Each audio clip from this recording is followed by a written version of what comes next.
Since this Commission took office, we made tackling the refugee crisis a priority, and we have come a long way in more than 12 months. Just remember where we were 1 year ago and where we are now. But we also have to look to the future.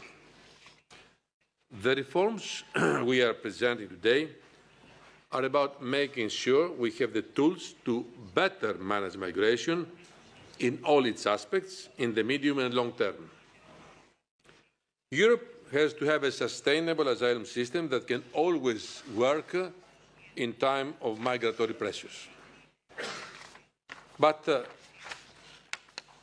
let me remind you that Europe already has the highest asylum standards in the world, and we have to uphold those and our commitment to protect those seeking protection. But right now, these are minimum standards, meaning that member states can decide how they implement them, thereby creating many discrepancies. This creates not only unequal treatment of asylum seekers, but also incentives for them to irregularly move to another member state to try and shop around, what we call secondary movements.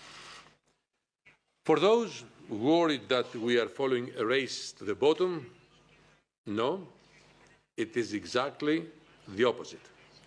We want to reform our policy, not just set minimum standards, but firm and fair standards, replacing the current scattered approach. That is why we are turning the asylum procedures and qualification directives into regulations. This means that we set a fixed European standard for all asylum procedures in the European Union and for how applicants can qualify for protection. We also substantially reformed the Reception Conditions Directive to further streamline and harmonise the conditions across Europe. First, the reforms simplify, clarify and shorten the asylum procedures, creating a fairer and more efficient EU procedure for dealing with asylum claims, one that is generous to the most vulnerable but strict to those who try to abuse it.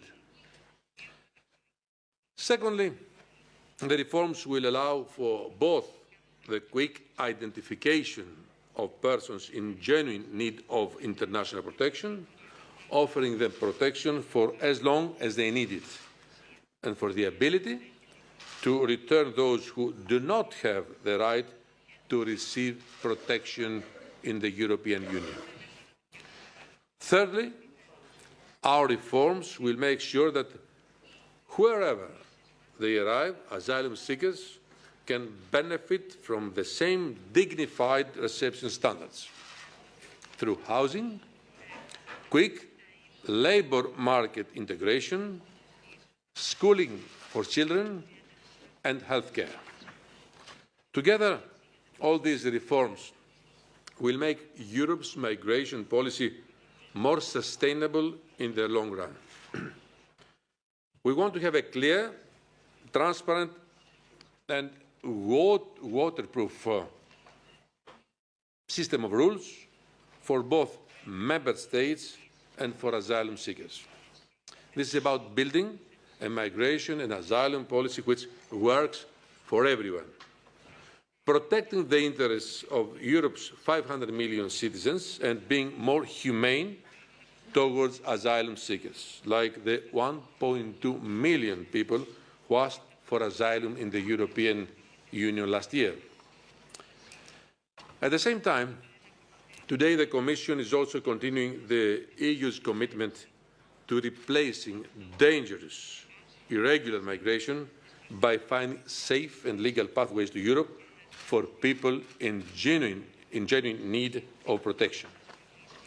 Important achievements have already been made on resettlement, as you will see in the 5th relocation and resettlement report we also published today. We want to step this up in a more structured way.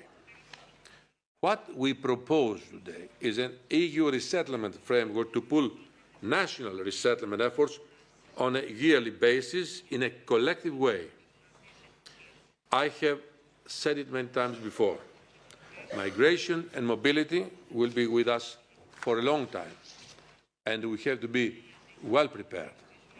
It's not a question of how or if we can stop this, but rather how to turn it into an opportunity and advantage for everyone.